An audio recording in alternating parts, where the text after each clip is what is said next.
Okay. So let me know if you guys can hear me.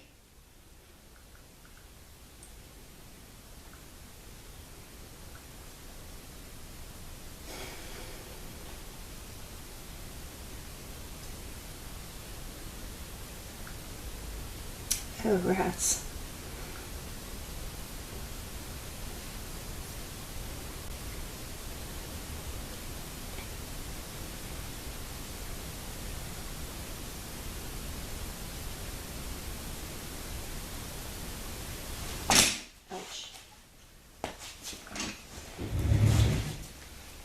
Okay, let me know if you guys can hear me, and I will begin. Oops.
Okay, so I just got back from an event, but I wanted to give everybody a quick update on Jake and also Minnie. So Jake is back. He has been back. He had his MRI done, and everything looks really good with his brain, his neck, etc.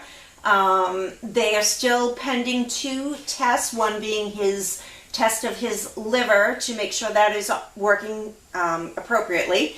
And the other one is his spinal tap that they had done on him, just to make sure that everything is working the way it should be. We did have one of the surgeons who specializes in Great Danes look at his left front foot, and what she recommended was for him to be taken off of puppy food, because puppy food enhances the growth. Where he has this condition called HOD, and it is right above his growth plate in his leg. So what they're trying to do is slow down his growth to give it a chance to heal, and have him grow at a slower rate than a dog that is on puppy food, and hopefully that should straighten out and heal on its own. He does go back to the doctor in 3 weeks, and he will they will relook at his leg, relook at everything, and I should be getting a phone call either today or tomorrow in regards to the test results. So fingers crossed that everything pans out and his leg heals properly. And he's doing really well. He's actually doing really, really well. They recommended giving him hard bones to chew on. That way it'll strengthen his teeth and his jaw muscles. He is not in any pain whatsoever, but he does need things while he is on, not so much kennel rest. He can't play hard with any other dogs. So that rules out Piper and Elwood, because they're just really tough. They're really tough on him. So he does go out daily. I'm out with him going up and down Puppy Hill, going in Flatfield, etc. Just getting him, his joints moving and him, running around. I will be bringing him home a couple more times next week for him to be with my pack, and he just runs around. There's no roughhousing at all at my house, so he enjoys being there. And he just walks around after the cat, so he's really good there. and we'll just keep our eye on him, evaluate him, and take the best care that we possibly can.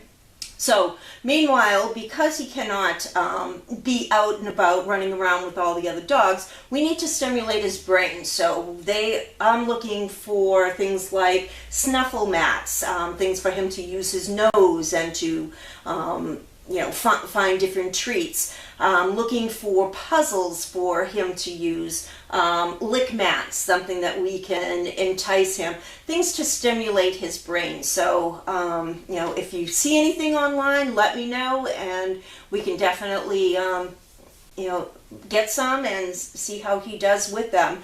And hopefully he grows out of this and will be he's a very active puppy now, but he'll be even activer.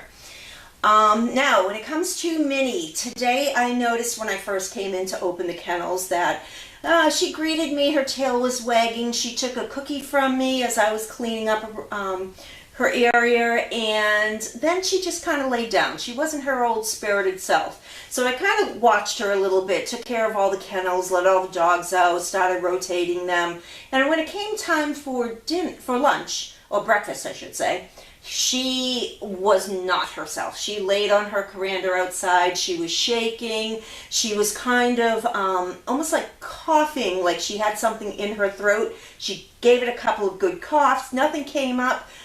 She seemed to be better, and then she started doing that again. So I asked Donna while I was finishing up what I was doing if she could take her temp real quick. At that time, Tracy had also arrived, and she walked over, and she definitely thought that she wasn't herself. So we took her temp, and fortunately it was high. So we called our normal general practitioner vet, and they did not have any space available. 3 emergencies, 1 vet at the moment on duty, so that wasn't the place to go.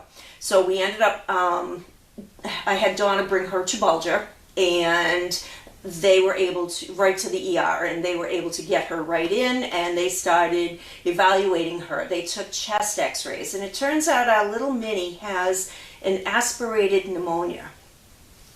Came on real quick. I'm racking my brain to find out what did she aspirate, because her kennel was clean. There was nothing in her kennel. I don't know if she got into something outside, but outside she's always with a puppy watcher. So I'm really not sure how it happened, but it did happen. So her oxygen level was down. It was coming back up. Her temperature was really high. It has since come back down. Her blood pressure has also gone back to normal, which is great. They want to keep her on oxygen. They want to monitor her, and they want to start her on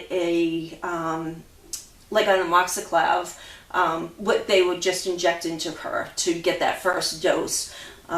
So we decided we're going to have them keep her overnight. That way they can monitor her. If her oxygen level starts to decrease, they can give her oxygen, whereas we don't have that availability here. So that is what's going on with Minnie. Hopefully, if everything looks good, and I'll get a phone call around 6 tonight to see how she's doing. They'll also call me very early in the morning, tomorrow morning, and let me know how she's doing. Hopefully she can come home. She can come back on tomorrow morning, and of course she'll be on medication. She will probably be residing here in the ice house when she is here on the farm for a few days, where we can really keep our eye on her. And other than that, she'll have 24/7 care. She'll go home with either Tracy or one of the staff members. And again, Bulger has all her information, so they're not that far. They're like 20 minutes from here. So if we need to get her right back over there, we can do so. So that is my update on Jack and Minnie. I'll keep you posted as I hear things, but she's in the best of care, and she'll be wagging her tail and up and running around before we know it. So that's all I got, guys. Have a good day. Thanks.